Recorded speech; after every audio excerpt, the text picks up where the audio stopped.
difficult to say whether there are more data incidents or whether possibly the threat actors are just getting better at what they do.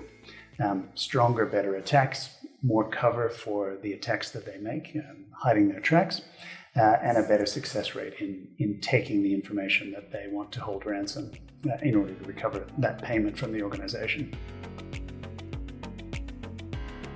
So we're seeing much more of a consumer awareness and a legislative response. As well, we think community expectations are changing, that the victims, who include the individuals who are affected, expect more and better notice from the organizations that are holding their data.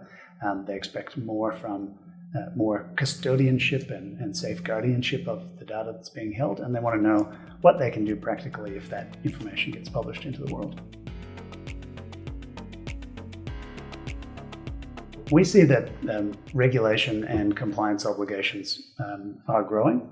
In the last couple of years, we've seen a number of data breach notification schemes introduced, usually at the federal government level in Australia, but this is happening around the world as well.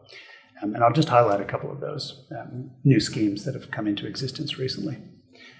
In 2018, we saw the introduction of the Notifiable Data Breaches Scheme that relates to privacy or data breaches affecting personal information of Australians and other individuals.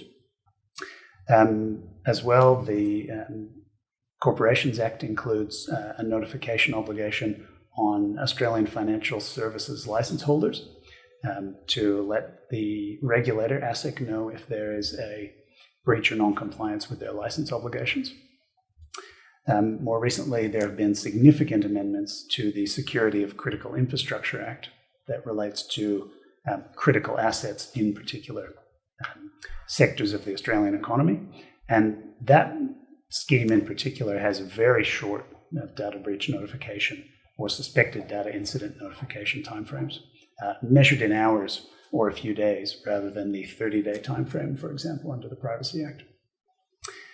There are other rules as well. The tax file number rule requires notice if an individual's tax file number escapes or is published into the world without permission.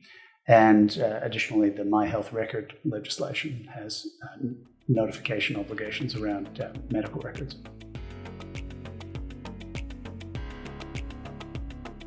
Outside of Australia, there are also similar critical infrastructure and other private information privacy schemes in other parts of the world.